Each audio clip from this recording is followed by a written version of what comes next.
আচ্ছা, আমরা তো প্রায় শেষের দিকে সবাই, তাই না? আমরা সবগুলো জব কমপ্লিট করেছি। একটা জব আমরা আজকে একটু দেখব। খুব মানে কঠিন এমন না, কারণ আপনারা সব করে আসছেন বিধায় এটা আপনাদের কাছে কিছুই মনে হবে না, সহজেই মনে হবে। তো আমরা এরকম একটা ফাইল ওপেন করছি একটু, যে ফাইলটা আমি গতকালকে কাজ করেছি। এরকম করে এরকম একটা স্যাম্পল থাকবে আপনাদের সামনে, যেখানে থাকবে Bangladesh verse south Africa 3 match ODI series 2023। এটা পূর্বের কোনো ওডিআই সিরিজের একটা ম্যাচ থাকবে, যে ম্যাচের হেডলাইন থাকবে এবং এখানে সিরিয়াল নাম্বার থাকবে, এখানে জার্সি নাম্বার থাকবে, এখানে নাম থাকবে, ফার্স্ট ম্যাচে কে কত রান করেছে, কে কত উইকেট পেল এটা থাকবে, সেকেন্ড ম্যাচের সম্পর্কেও থাকবে, থার্ড ম্যাচ সম্পর্কে থাকবে।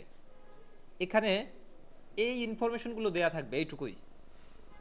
আমার বাকিগুলো করতে হবে। টোটাল রান বের করতে হবে, অ্যাভারেজ রান বের করতে হবে, প্লেয়ার অফ দ্য সিরিজ কে পেয়েছে সেটা বের করতে হবে এবং রেটিং দিতে হবে।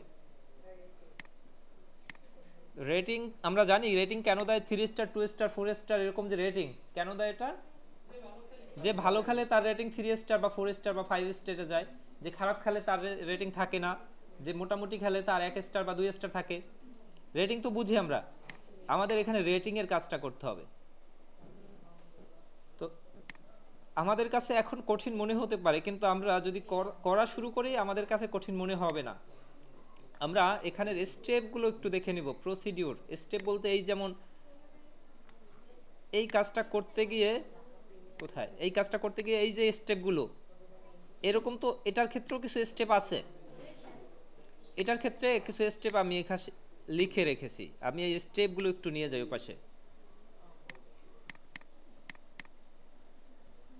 আমি এই স্টেপগুলো এখানে একটু নিয়ে আসি। স্টেপগুলো আমার এখানে চলে আসছে। আমরা এবার এটা কমপ্লিট করব। আমাদের প্রথমে বলছে ফন্ট হচ্ছে ক্যালিব্রি। আমার যত ফন্ট আছে সব ক্যালিব্রি করতে হবে। আমার এটা কি ফন্ট আছে, এরিয়াল। এটা কি ফন্ট, এটা ক্যালিব্রি আছে, কিন্তু আমার টোটালটা করতে হবে ক্যালিব্রি, তাই না? আমি টোটালটাই সিলেক্ট করে একবারে আমি ক্যালিব্রি করে নিলাম, তাহলে সব ক্যালিব্রি হয়ে গেল না? এই যেটুকু শুরুতে এই যেটুকু স্যাম্পলে দেখা যাবে এটুকু তো আমরা সবাই দেখে দেখে করতে পারবো। এটা কি করে দেখানো লাগবে এখানে, কারো দরকার আছে? দেখে দেখে করে নিব খুব দ্রুত। আমাদের ফন্ট সাইজ হচ্ছে 20 ওডিআই সিরিজ অ্যান্ড, মানে ওডিআই সিরিজ বলতে এই যে ফন্ট সাইজটা এটা 20, এই ফন্ট সাইজটা 20, আমি 20 করে দিলাম। এবং বোল্ড করতে হবে, বোল্ড আমার অলরেডি করা আছে। এবং সাবটাইটেল ফন্ট হচ্ছে 40 অ্যান্ড বোল্ড। সাবটাইটেল বলতে এইটাকে 40 করতে হবে, আমরা 40 করে নিলাম। এরপরে হচ্ছে others text 12, cell formatting as per sample. এই অন্যান্য ফন্ট হচ্ছে 12, অন্যান্য ফন্ট সব সিলেক্ট করে একবারে আমি 12 করে নিলাম। এরপরে লোগো ইউজ করতে বলছে, যদি এখানে কোনো একটা লোগো থাকতো লোগো ইউজ করতে বলছে, এবং সাইজ দিতে বলছে 0.32 ইঞ্চি বাই 0.32 ইঞ্চি। লোগো যদি রেক্টেঙ্গেল থাকে রেক্টেঙ্গেল করব, যদি ওভাল থাকে ওভাল করব। আমাদের logo image use any image size, এটা যে কোনো ইমেজ আমি ব্যবহার করতে পারবো এই সাইজের। তা আমার এখানে একটা উইল সাইজের ইমেজ ব্যবহার করতে হবে। হ্যাঁ, ফন্ট তো সেট করা আছে। এরপর লোগো, এই ক্যালিব্রি, সাবটাইটেল, আদার্স টেক্সট সব আছে। লোগোতে আমরা চলে আসছি। লোগো আমি এখানে দিতে পারি। আমি একটা লোগো ইনসার্ট করে নেই। পিকচার দিস ডিভাইস, যে কোনো একটা পিকচার আমি স্ক্রিনশট থেকে এই স্ক্রিনশটটা নিয়ে আসলাম। স্ক্রিনশটের সাইজটা করব কত, 3.32 বাই 3.32, ওই 0.032। আচ্ছা, এটা আমি যদি 0.032 করতে চাই, 0.32 করতে যাই, দ্বিতীয়টা কিন্তু অটোমেটিক বেড়ে যাচ্ছে, তাই না? আমার এটা কি অ্যারো সাইনে গিয়ে লগ এক্সপেক্ট রেশিওটা উঠিয়ে দিতে হবে, তারপরে করতে হবে, তাহলে কি করতে পারবো। 32 করলাম, এই লোগো সাইজ হয়ে গেল, লোগোটা এখানে থাকলো। এখানে যদি অ্যাজ পার স্যাম্পল বলা থাকে তাহলে আমার স্যাম্পলে যেমন আছে সেরকম করে রাখার চেষ্টা করব। আমি ধরে নিলাম এখানে এভাবেই ছিল। এরপরে আসছে jersey number. Jersey number apply validation for unique jersey number for each player. Jersey no should be 4 digit text and numeric value. Text এবং নিউমারিক ভ্যালু এন্ট্রি হবে, 4 ডিজিটের বেশি এন্ট্রি দেয়া যাবে না এবং ইউনিক হতে হবে। আমরা আগে ইউনিকের জন্য যা করেছি এখানেও তাই করব। এইখানটায় আমরা ওই যে ইউনিকের জন্য যেটা করেছি মনে আছে, ডাটা ভ্যালিডেশন থেকে কাস্টম করে এখানে এক্স্যাক্টলি ওটাই করব। সিরিয়াল নাম্বারটা আমরা ম্যানুয়ালি এন্ট্রি করে দিব, সিরিয়াল নাম্বারটা ম্যানুয়ালি এন্ট্রি করে দিব, জাস্ট ফিল সিরিজ দিয়ে দিলাম, জার্সি নাম্বারটা আমরা দিব। এইটুকু সিলেক্ট করলাম, ডাটায় গিয়ে ডাটা ভ্যালিডেশনে গেলাম। এরপরে কি করব, কাস্টম।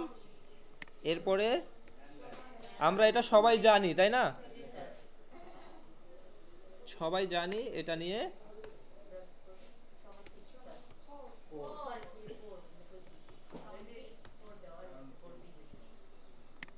এইটা কিন্তু এইটাই অনেকে বুঝে না, জানে না, এইটার কারণে ঝামেলা হয়। আমরা সবাই এটা পারবো তো, মুখস্থ। আমরা লেস দ্যান 2 লিখতে পারি অথবা ইকুয়াল 1 লিখতে পারি, তাতেও হবে। আমরা লেস দ্যান 2 আমরা শিখেছি, লেস দ্যান 2 আমরা লেস দ্যান 2ই ব্যবহার করব। এবার জার্সি নাম্বার 4 ডিজিট হতে হবে। তো আমি জার্সি নাম্বারটা আমাদের মতো করে দিয়ে দিলাম। একজনের 14 দিলাম। এই 14 যদি আর একজনের দিতে চাই আমি দিতে পারবো না, কারণ জার্সি নাম্বার ইউনিক থাকে, এটা তো জানেন সবাই। একজনের জার্সি নাম্বারের সাথে আরেকজন জার্সি নাম্বার মিলবে না। লিটনের কত অরিজিনাল জার্সি নাম্বার কত, 16। মিরাজের 53 দিলাম আমরা, 53ই। শান্ত 99, মুশফিক 12, 15, সাকিব আল হাসান 75, মাহমুদুল্লাহ 30, মুস্তাফিজ 28, মাশরাফি। আচ্ছা 2 যদি আমরা এভাবে দিতে যাই 2 কি হবে, হবে না। এটা আমরা আমাদের মতো দিব, এটা দেখতেও আসবে না। সাইফুদ্দিন জানি না, 17 দিয়ে দিলাম। তাসকিন 2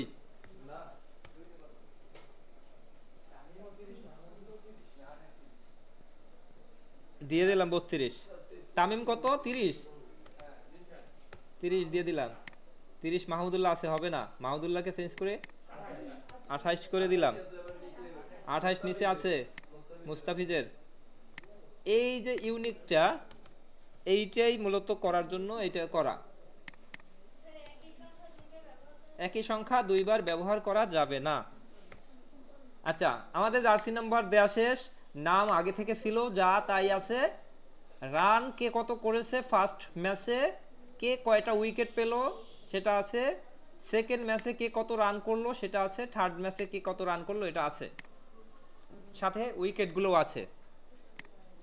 আমরা জার্সি নাম্বারের এটা করে ফেললাম। এরপর টোটাল রান বের করতে এখানে বলা আছে total run based on each match value আর auto fill following below condition. কি কি condition, calculate total run by the using formula. Formula কি, considering 20 run for each wicket, প্রত্যেক উইকেটের জন্য 20 রান ধরতে হবে। Calculate total run considering the summation of all match run at summation of equivalent run for each wicket. এখানে প্রত্যেক উইকেটের run এবং টোটাল রান সব মিলে এইখানে সামেশন আকারে টোটালটা চলে আসবে টোটাল রানে। তা আমরা এটা কিভাবে করব, আমরা যদি টোটাল রান করতে যাই, আমরা এই সেল যোগ এই সেল যোগ এই সেল, 3টা রান আমি যোগ করে দিলাম, 3টা রান আমার হয়ে গেল। কিন্তু আমাকে বলা হয়েছে প্রত্যেক উইকেটের জন্য 20 রান করে ধরতে হবে। এখন এটা তো গেল, আমি যদি উইকেটের ব্যাপারটা ধরি, এই উইকেট প্লাস এই উইকেট প্লাস এই উইকেট, 3টা উইকেট মিলে যা হবে তার সাথে 20 গুণ যদি করি তাহলে কি প্রত্যেক উইকেট থেকে 20 হলো না? আমরা প্রথমটায় আমরা বুঝলাম না, দ্বিতীয়টার উইকেট নাই, তৃতীয়টা এই ব্যক্তির উইকেট আছে, তাই না? এই ব্যক্তিটা একটু দেখি, এটা প্লাস এইটা প্লাস এইটা, সে টোটাল 4টা উইকেট পেয়েছে। 4টা উইকেটে 20 রান করে হলে 80 রান হওয়ার কথা না? এইটা ব্র্যাকেট দিয়ে এদিকেও ব্র্যাকেট দিয়ে আটকে দিয়ে এর সাথে যদি গুণ দিয়ে দেই 20, তাহলে কি তার 80 রান হয়? এই যেটুকু করলাম এইটুকুর সাথে তার রানগুলোকেও যোগ করতে হবে, তাহলে আমার টোটাল রানটা বের হবে। এটা তো বুঝি সবাই? তো আমরা এটা কিভাবে করব? একটা করে টোটালটাই যেন সেই ফর্মুলায় সম্পূর্ণ কাজ করে। আমি প্রত্যেকের জন্য কি আলাদা করতে যাব? তা আমরা একটা করতে যাব, একটার জন্য আমরা কিভাবে করব একটু দেখি। আমরা সাম ফর্মুলা ব্যবহার করেও করতে পারি, সাম ছাড়াও করতে পারি। তবে অরিজিনাল মেথড যোগ করার জন্য সাম, যেহেতু আমরা সাম দিয়েই করি, সাম ব্র্যাকেট ওপেন, আমরা সাম করার পরে সম্পূর্ণ এভাবে সাম করতে পারি, তাই না? এটা সম্পূর্ণ করার জন্য। কিন্তু সম্পূর্ণ যদি না করি তাহলে কি দেখেন, নাম্বার 1 কমা নাম্বার 2 কমা নাম্বার 3 এভাবে এই যে কমার কাজ যদি ক্লোন দেই সম্পূর্ণ এরিয়া হয়ে যায়। এই এরিয়াটুকু ওই ক্লোনের মাধ্যমে হয়ে গেছে, তাই না? তো আমরা ক্লোনের মাধ্যমে এবার করব না, কমার মাধ্যমে করব। কিভাবে? এই রান কমা এই রান কমা এই রান, যদি এইটুকু করি আমাদের কি রান ঠিক আছে? যোগফল ঠিক আছে? আবার ধরেন উইকেটেরটাও করবে এই পাশে, আমরা এই দুইটা পরে একত্রে করি। উইকেটেরটা করব কিভাবে? সাম করলাম, ব্র্যাকেট দিলাম, এইটা কমা এইটা কমা এইটা, ব্র্যাকেট ক্লোজ করলাম, গুণ দিলাম 20, এন্টার দিলাম, তার 0। যদি সে একটা উইকেট পেত তাহলে সে 20 রান পেত। এই 20 এবং এই 240 যোগ করে 260 তার হওয়ার কথা এখানে। তো এইখানে যেটা করলাম এইটুকু এটার পরে যোগের সাথে মিলিয়ে দিলে হয়ে যাবে না? যেমন এইখানে এই ফর্মুলাটা হচ্ছে সাম এই 3টা সেল এইটুকু হলো, আর এপাশে সাম এই 3টা সেল গুণ 20, এই যেটুকু আছে এইটুকু আমি কাট করে নিই একটু দেখার জন্য, কাট করে নিলাম। এইটার সাথে সবার শেষে এসে প্লাস দিয়ে আমি ওইটুকু দিয়ে দিলাম, এন্টার দিলাম। আমার কি হলো না? বুঝতে পারছি কিনা এটা? এখানে এক উইকেটের পরিবর্তে আরও একটা উইকেট যদি পায় সে 280 হয়ে যাচ্ছে, আরও একটা পেলে 300 হয়ে যাচ্ছে। এটা কি বুঝতে পারছি? কিন্তু তার উইকেট ছিল না, কারণ তামিম উইকেট পায় না, তাই না? তো এখানে আমার কত আছে? 240। এই ফর্মুলাটা আমি যদি সম্পূর্ণটা নিয়ে আসি, সব ঠিক আছে যার যার মতো, ঠিক আছে না? ঠিক আছে। তো আমরা যেভাবে করলাম এটা একদম শুরু থেকে আবার একটু করব, দেখব সবাই কিভাবে করি। প্রথমে সাম ব্র্যাকেট ওপেন, এই সেল কমা এই সেল কমা এই সেল, 3টা রান আমরা করলাম, এর সাথে আবার প্লাস করলাম, আবার সাম দিলাম, ব্র্যাকেট ওপেন দিলাম, এবার করলাম এই সেল গুণ এই সেল গুণ, এইখানে উইকেটের কত? I5 নাকি? I5 না, লিখে দিব, সমস্যা আছে? ব্র্যাকেট ক্লোজ করে গুণ 20, ব্র্যাকেট এন্টার। ক্লিয়ার?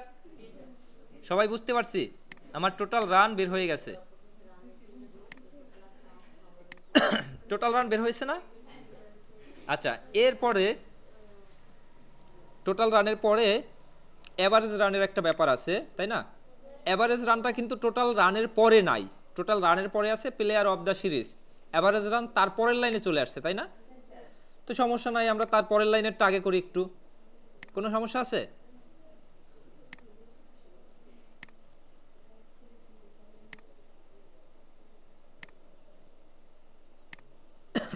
আমরা অ্যাভারেজ রানটা করি। অ্যাভারেজ রানে কি বলছে? Calculate average run based on total run and total match player of using formula. কোন ফর্মুলা ইউজ করতে হবে এটা বলে নেই, আমি আমার মতো কোনো ফর্মুলা ইউজ করে আমরা অ্যাভারেজ রানটা বের করব। এখানে average run based on total run, total রানের উপর বেস করে অ্যাভারেজ রান বের করতে হবে, এবং টোটাল ম্যাচ আর একটা, অ্যান্ড টোটাল ম্যাচ, দুইটা ব্যাপার কিন্তু, অ্যান্ড যেহেতু এবং তো বুঝিয়ে, তো দুইটা ফর্মুলা একসাথে তো শো করাতে পারবো না, এইরকম যদি একটু ক্রিটিক্যাল থাকে আমরা অ্যাসেসরকে জিজ্ঞাসা করব যে এটা কিভাবে করব, কারণ অ্যাসেসর সে আপনাকে প্রশ্ন বুঝতে, আপনি যতক্ষণে না বুঝবেন সে আপনাকে বোঝাতে বাধ্য। ঠিক আছে, এই আমরা যে রিসেন্টলি এক্সাম দিয়া মানে যে অ্যাসেসমেন্টটা দিলাম, আমি একটু রেকর্ডটা অফ করে দেখি। Calculate average run based on total run, আমরা এটুকু করতে পারি। অ্যান্ড টোটাল ম্যাচ, এবং টোটাল ম্যাচের উপর বেস করেও করতে বলছে, টোটাল রানের উপরে, টোটাল ম্যাচের উপরে। টোটাল রানের উপরে যদি করি একটা সেলে করতে পারবো, ম্যাচের উপর করতে পারলে আর একটা সেল প্রয়োজন হবে, কিন্তু আমাদের সেল এখানে স্যাম্পলে আছে একটা, যে কারণে আপনি জেনে নিতে পারেন আমি কোনভাবে করব। তো একটা ওয়ে, আমি দুইটা ওয়েই দেখাবো। যেহেতু টোটাল ম্যাচের উপর বেস করতে বলছে, আমরা ডিরেক্টলি অ্যাভারেজ কল করব। অ্যাভারেজ কল করে এই রান কমা এই রান কমা এই রান, 3 ম্যাচের রান আমরা অ্যাভারেজ করে দিলাম, অ্যাভারেজ হয়ে গেল না? সবাই এটা করতে পারি। এখানে দশমিকের পরে অনেক কিছু দেখা যাচ্ছে না, এখান থেকে পয়েন্টগুলো কমাই নিব, দশমিকের পরে 2টা রাখবো বা একটা রাখবো বা নাও রাখতে পারি। রান তো দশমিক মানে অ্যাভারেজ হতে পারে, কিন্তু রান তো দশমিকের রান হয় না, কারণ অর্ধেক রান বলতে তো কিছু নাই। আচ্ছা, তো এইখানে যেটা আছে অ্যাভারেজ রান এমন হতে পারে, কিন্তু টোটাল রান এরকম হবে না। তারপরেও আমরা এখান থেকে দশমিকটা একটা রাখতে পারি বা 2টা রাখতে পারি, এখান থেকে কিন্তু দশমিক বাড়ে কমে। তো অ্যাভারেজ রান এইটা একটা ওয়ে গেল। আর একটা ওয়ে হতে পারে এই যেটা প্লেয়ার অফ দ্য সিরিজ যেভাবে করা আছে এইভাবে সম্পূর্ণটা এভাবে করা থাকবে, এরপরে অ্যাভারেজ কল করে এই সম্পূর্ণটা সিলেক্ট করে ব্র্যাকেট ক্লোজ করে এন্টার, এটা একটা অ্যাভারেজ। 2টা অ্যাভারেজ আমি দেখাচ্ছি, কোনটা করবেন অ্যাসেসরকে জিজ্ঞাসা করে করবেন যদি এটা আসে। ক্লিয়ার? এরপরে player of the series. Player of the series কে হয়? যার সব থেকে বেশি রান সেই তো হয় নাকি? সে ছাড়া কি আর কেউ হয়? রান বেশি, উইকেট বেশি, ভালো পারফরমেন্স যান, সেই প্লেয়ার অফ দ্য সিরিজ হবে। তো এখানে আমরা টোটাল রান যার বেশি দেখি, কে আছে? এইটা বেশি আছে না, সাকিব আল হাসান, সেই কিন্তু এখানে প্লেয়ার অফ দ্য সিরিজ হবে। আমরা তার নামটা এখানে কিভাবে দেখাবো, কোন ফর্মুলার মাধ্যমে দেখাবো, এটা বের করতে হবে। এটা করার জন্য ভ্যালুকাপ থেকে করা যায়, চাইলে এটা করার জন্য ইন্ডেক্স ম্যাচ ব্যবহার করা যায়। ইন্ডেক্স ম্যাচ কোশ্চেন, এই যে player of the match based on total run, total রানের উপর বেস করে প্লেয়ার অফ দ্য ম্যাচ বের করতে হবে। এবং ভ্যালু আর autofill following below condition, below condition নিচে কিছু কন্ডিশন দেওয়া আছে, কন্ডিশনগুলো হচ্ছে highest run won't will be the player of the series, যার হাইয়েস্ট রান আছে। Show name of the player of the series, use formula, orientation হবে angle counter clockwise and player name should be bold. এইখানে যে player নামটা আসবে তার নামটা bold হবে, তার নামটা অ্যাঙ্গেল কাউন্টার ক্লকওয়াইজ হবে, এবং তার যার সব থেকে বেশি রান সে এখানে আসবে প্লেয়ার অফ দ্য ম্যাচ হিসাবে। তো আমরা যদি ইন্ডেক্স ম্যাচ ব্যবহার করি তাহলে কোনো হেল্পার টেবিল লাগে না, যদি ভ্যালুকাপ ব্যবহার করি আমাদের হেল্পার টেবিল লাগবে। কেন লাগবে আমি এটা একটু বলছি। আমাদের রানের উপর বেস করে নাম দরকার, তাই না? রানটা শুরুতে দরকার, পরের লাইনে হয়তো নাম থাকার কথা ছিল। মানে আমরা ভ্যালুকাপ করতে গেলে একটু চিন্তা করি ভ্যালুকাপটা কিভাবে করি।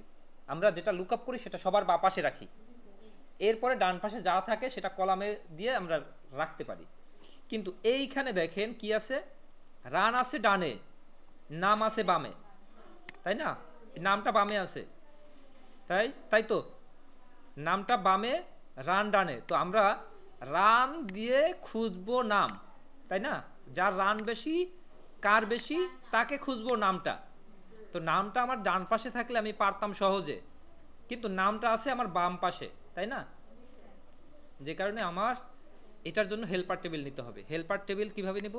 এ পাশে তো এই যে লেখাগুলো এগুলো আমার থাকার কথা না, এখানে ইনসার্ট করে 2-3টা ঘর আমি করে নিলাম, 2-3টা ঘর করে এইখানে আমি হেল্পার টেবিল নিলাম। হেল্পার টেবিল এখানে একটু নাম লিখে দেই, হেল্পার টেবিল,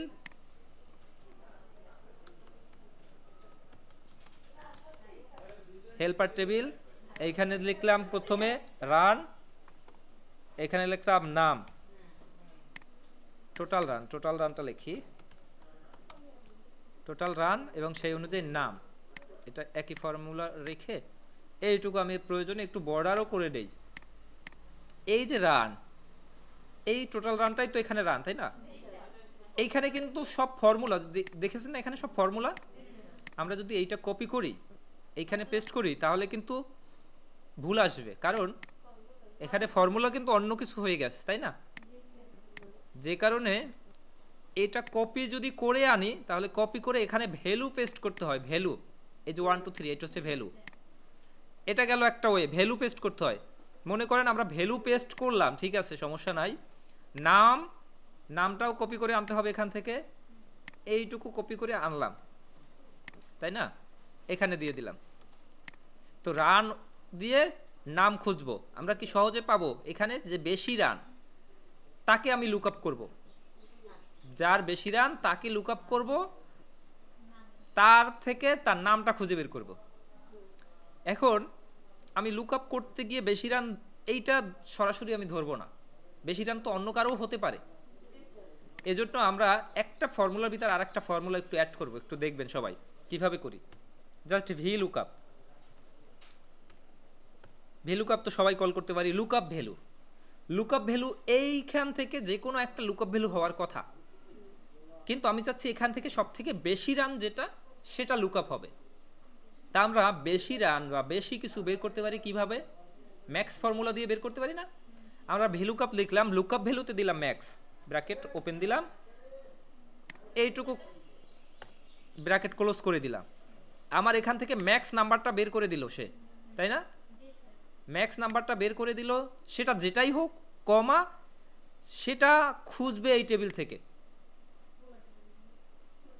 ক্লিয়ার? লক করলেও হয়, না করলেও হয়, লক করেই দিলাম। আমি লুকআপ ভ্যালুতে সব থেকে বড় নাম্বারটা খুঁজবে এই টেবিল থেকে, এবং কলাম ইন্ডেক্স হবে সেখানে 2 নাম্বার, কমা 0 ব্র্যাকেট ক্লোজ, এন্টার। ক্লিয়ার? বুঝতে পারছি? এখন এটা করলাম আমরা। এখন একটু একটা জিনিস একটু দেখি, যা করলাম করছি, সমস্যা নাই। এইখানে সাকিব সে রান করেছে বেশি, এই কারণে সে এখানে আসছে, কিন্তু আনফরচুনেটলি আমি চাচ্ছি এখানে একটু চেঞ্জ আনতে চাচ্ছি। চেঞ্জটা হলো, তামিম মনে করেন এক ম্যাচে 55 বাদ দিয়ে 155 করে ফেললো,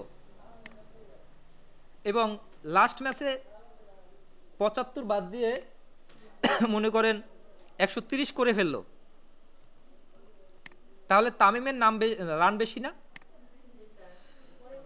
সেই অনুযায়ী এখানে তামিমের নামটা আসার কথা ছিল না? ছিল তো, কিন্তু আসেনি, তাই না? কারণ আমরা এটা করেছি হেল্পার টেবিল থেকে, তাই তো? হেল্পার টেবিলে বাড়াই দিলে হবে, কিন্তু হেল্পার টেবিলে আমি বাড়াবো এইটা দেখে, হেল্পার টেবিল এটা আমার হেল্পের জন্য নিছি, সেখানে আমি বাড়িয়ে তো এখানে আবার আনতে পারি না। যে কারণে হেল্পার টেবিলটাকে আমরা একটু কাস্টমাইজ করব। এবার এই কাস্টমাইজটা সহজে করব, আপনারা এর পূর্ববর্তীতে যত হেল্পার টেবিল নিছেন সেখানে ওই কাজটা করতে পারবেন, সহজ হবে। যেমন টোটাল রান্না, এইটা কপি করেই তো আমি এখানে এনেছি, তাই না? আমি এটা একটু ডিলিট করে দিই সব। এবার সমান চিহ্ন দিয়ে এইটাকে কল করে দিলাম এবং এইটাকে ফিল হ্যান্ডেল করলাম। আমার কি নামগুলো আসছে? যা রান দরকার ছিল আমি কপি করে আনলাম, আর এখানে সিলেক্ট করে আনলাম, আমি ফর্মুলা দিয়ে আনলাম এবার, তাই না? নামগুলোকেও ঠিক একইভাবে ডিলিট করে সমান, এই সেলটাকে সিলেক্ট করে এন্টার দিলাম, এইটাকে আমি নিয়ে আসলাম। আমার হেল্পারটা কি ডায়নামিক হয়ে গেল না হেল্পারটা? এবার আমি একটু এখানে রান বাড়াই, এই ব্যক্তিকে মনে করেন 175 করে দিলাম, এখানে 155 করে দিলাম, জাস্ট বোঝার স্বার্থে। তামিম চলে আসছে নামটা। আমার কি হেল্পার টেবিলটা কাস্টমাইজ করার ফলে আমার কি মেইন ফাইলটাও ভালোভাবে কাজ করতেছে না? তো আমরা হেল্পার টেবিল কোনভাবে নিব? আমরা সরাসরি ফর্মুলা কল করে নিতে পারি, ফর্মুলা নিলে আমাদের হেল্পার টেবিলটা আরও ডায়নামিক হবে। তো আপনারা যেখানেই হেল্পার টেবিল নেন এভাবে ফর্মুলা কল করে নেবেন, তাহলে একটু সুবিধা হবে। আচ্ছা, এরপরে আমাদের ভিলুকাপ তো বুঝতে পারছি নাকি বুঝি নাই? এরপরে দেখেন কি বলেছে, ওরিয়েন্টেশন করতে বলছে angle counter clockwise and player নাম শুড বি বোল্ড। এটাকে বোল্ড করতে হবে, বোল্ড করলাম। আর বলতে এইটাই ক্লিক করলে এই যে কাউন্টার ক্লকওয়াইজ কোনটা, উপরেরটাই, এইটা সিলেক্ট করে দিতে হবে। তার প্রয়োজনে ফন্ট সাইজ বলা থাকলে ফন্ট সাইজ বড় করতে হবে। এরপরে রেটিং, রেটিং করতে বলছে কিভাবে দেখেন একটু, আছে আরো আছে, এই যে calculate rating by using formula, player will get 1 star rating for each 100 run of total run. Total রানের উপরে প্রত্যেক 100 রানের জন্য 1 স্টার, এবং player get 0 rating if total run less than 100। 100-র নিচে যদি রান থাকে তার রেটিং হচ্ছে 0, 100-র উপরে যদি হয় তাহলে প্রত্যেক 100-র জন্য একটা স্টার। তা আমরা স্টার কিভাবে দিব সেটা দেওয়ার আগে আমরা একটু স্টার কিভাবে ব্যবহার করতে হয় সেটা একটু জানবো, কোন ফর্মুলা দিয়ে ব্যবহার করে। স্টার না, আমরা যে কোনো কিছু ব্যবহার করতে পারি, স্টারের পরিবর্তে যে কোনো সাইন ব্যবহার করতে পারি, যে কোনো কিছু করতে পারি। তা আমরা স্টার ব্যবহার করার জন্য যে ফর্মুলা ব্যবহার করা হয় সেই ফর্মুলা একটু দেখি। আমরা রিপিট ফর্মুলা ব্যবহার করতে পারি। রিপিট ফর্মুলা, রিপিট বলতে একটা বিষয় রিপিট হবে সেই রকম কিছু। জাস্ট রিপিটের REPT, রিপ্ট, এইটা হচ্ছে ফর্মুলা নাম। ব্র্যাকেট ওপেন করলেই সিনটেক্স চলে আসে। সিনটেক্স কি টেক্সট, টেক্সট হিসাবে আমি কি চাই, ধরেন আমি টেক্সট হিসাবে চাই শুধু একটা এ, কমা, নাম্বার টাইমস কয়বার, যদি 10 লেখি তাহলে 10টা এ হবে এখানে, যদি এখানে 5 লেখি তাহলে 5টা এ হবে, যদি আমি 2 লেখি তাহলে 2টা এ হবে, তাই না? এখন দেখি একটু, আবার কল করলাম, ব্র্যাকেট দিলাম, টেক্সটের পরিবর্তে আমি একটা স্টার ব্যবহার করলাম, কমা দিলাম, এটা 3 দিলাম, ব্র্যাকেট ক্লোজ করলাম, 3টা স্টার। আমরা একটু বোল্ড করলে আর একটু বড় করলে তাহলে বুঝতে পারবো ভালো। 3 স্টার, এখানে যদি 5 দেই 5 স্টার। এই যে নাম্বার টাইমস কয়বার সেটাই এই টাইমস, এই স্টারটা কয়বার হবে সেটাই রিপিট ফর্মুলা দিয়ে, মানে রিপিট ফর্মুলা 10 যদি হয় তাহলে 10 স্টার হবে। তো রিপিট ফর্মুলা আমরা দেখলাম। আমরা আরেকটা ফর্মুলা একটু করতে পারি, এই যেমন রিপিট ফর্মুলা করলাম না, একটু আমরা ব্যাক স্পেস দিয়ে দেখি, 3 দিলাম, এমন হলো। 3.5 কি দেওয়া যায় দেখি, 3.5 দিলেও সে 3 আসে, যদি 3.9 দেই তাও সে 3 আসে, যদি 4 দেই তাহলে হয়তো 4টা আসে। আমরা এটা, হ্যাঁ, পয়েন্টের পরে সংখ্যা আসে না, আর পয়েন্টের পরে আসার কথা না। তা আমরা আর একটা ফর্মুলা একটু দেখব, INT ব্র্যাকেট ওপেন, এখানে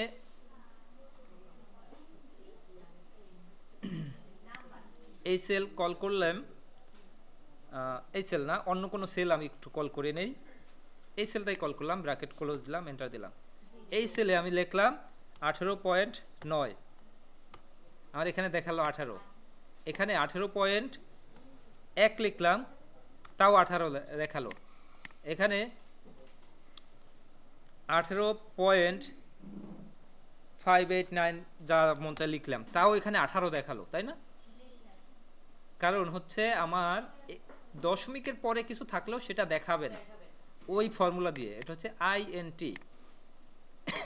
তো আমরা শুধু এই ফর্মুলা না, এটা রাউন্ড ফর্মুলা আছে, রাউন্ড ফর্মুলাও ব্যবহার করা যায়। রাউন্ড ফর্মুলা বলতে বোঝায় যে আমার দশমিকের পরে যদি কিছু থাকেও সেটা রাউন্ড করে নেবে, কিন্তু রাউন্ড ফর্মুলার কাজ হচ্ছে দশমিকের পরে 5 থাকলে সে ওইটাকে এক সংখ্যা যোগ করে নিয়ে নেয়, তাই না?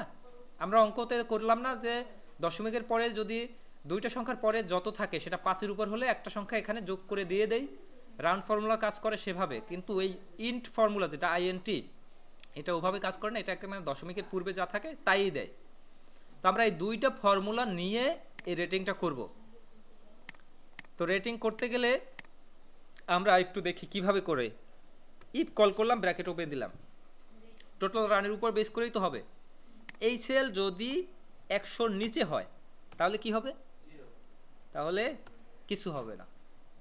জিরো রেটিং মানে কিছু না, কোনো রেটিং নাই, কিছু হবে না। সেটা বুঝাই দিলাম কিভাবে, দুইটা ইনভার্টেড কমা দিয়ে। কমা যদি এরপরে কি ফলস, যদি ফলস হয় তাহলে কি হবে? তাহলে আমরা রিপিট কল করতে পারি, রিপিট হবে। কি রিপিট হবে? স্টার রিপিট হবে, তাই না? কমা কতবার রিপিট হবে? একবার হবে না, দুইবার হবে না, তিনবার হবে? আমরা কিন্তু জানি না, কারণ রানের উপর বেস করে হবে, প্রত্যেক 100 রানের জন্য একবার। তাহলে ব্যাপারটা দাঁড়ালো এই সেল ভাগ 100, ব্র্যাকেট ক্লোজ, এন্টার। এইটা নিচে একদম সম্পূর্ণ নিয়ে নিলাম। এখন দেখেন স্টারগুলো একটু বোল্ড করে দেই, বড় করে দেই। স্টারগুলো কি ঠিক আছে? তাহলে এবার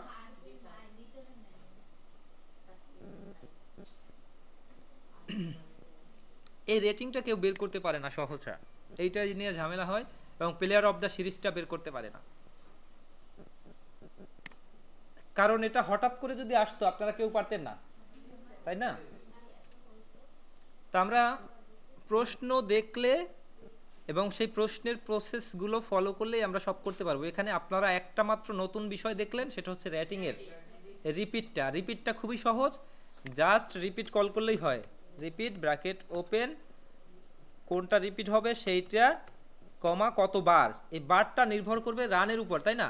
রান যেটা ভাগ 100, কারণ 100-র জন্য একবার, তো 100-র জন্য একবার হইলে রান যেটা ভাগ 100।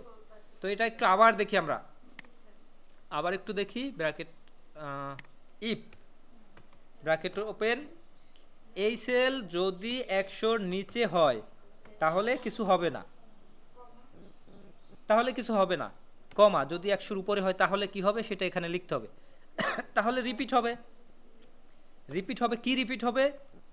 স্টার রিপিট হবে। কতবার হবে?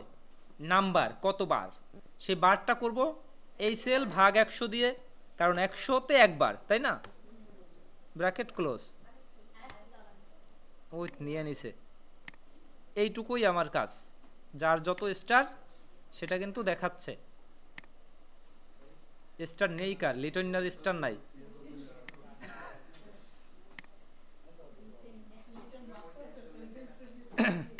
আচ্ছা, এই ছিল আমার কোশ্চেন, মানে প্রসিডিউর গ্রাফ চার্ট। হ্যাঁ, গ্রাফ চার্ট যদি বলে, গ্রাফ চার্টটা বলতে পারে রানের উপরে বেস করে। গ্রাফ চার্ট বললে সেটাও লেখা থাকবে কিসের কোনটুকুর গ্রাফ করতে হবে, সেটুকু আমরা করব। যদি সম্পূর্ণটা গ্রাফ করতে বলে, আমরা এই সম্পূর্ণটা সিলেক্ট করে নিয়ে টোটাল রানের উপর গ্রাফ করতে বলে, তাই না? এই প্রত্যেকটা করতে বলে না, এই টোটাল নাম, এইটা টোটাল রান, এই দুইটা সিলেক্ট করে আমরা জাস্ট ইনসার্টে যাব। ইনসার্ট থেকে এটা যে কলাম নিতে, মানে যেটা বলে লাইন থাকে, লাইন যদি নেই তাহলে কেমন দেখায়? লাইন থাকলে, এই লাইনটা থাকলে এভাবে হতে পারে, যেটা বলবে আর কি। লাইন থাকে চাইলে, যেহেতু শুধুমাত্র নাম এবং টোটাল, শুধুমাত্র দুইটা তথ্য, এক্ষেত্রে আমাদের বলতে পারে কলাম চার্ট, কারণ কলাম চার্টে বোঝা যায় কে কত রান করেছে, কলাম চার্টে বোঝা যায় এটা, এই কলাম চার্ট বলতে পারে। তবে এই রেটিং থাকবে, প্লেয়ার অফ দ্য সিরিজ থাকবে, এইগুলো কঠিন বিষয় থাকলে তখন আর গ্রাফটা দিতে পারে, নাও দিতে পারে। মানে মোটামুটি যদি ফর্মুলা, সহজ ফর্মুলা থাকে তখন গ্রাফটা দিয়ে দেয়। তো আমরা কি বুঝতে পারছি সবাই এটুকু? একটা, যে কোনো একটা।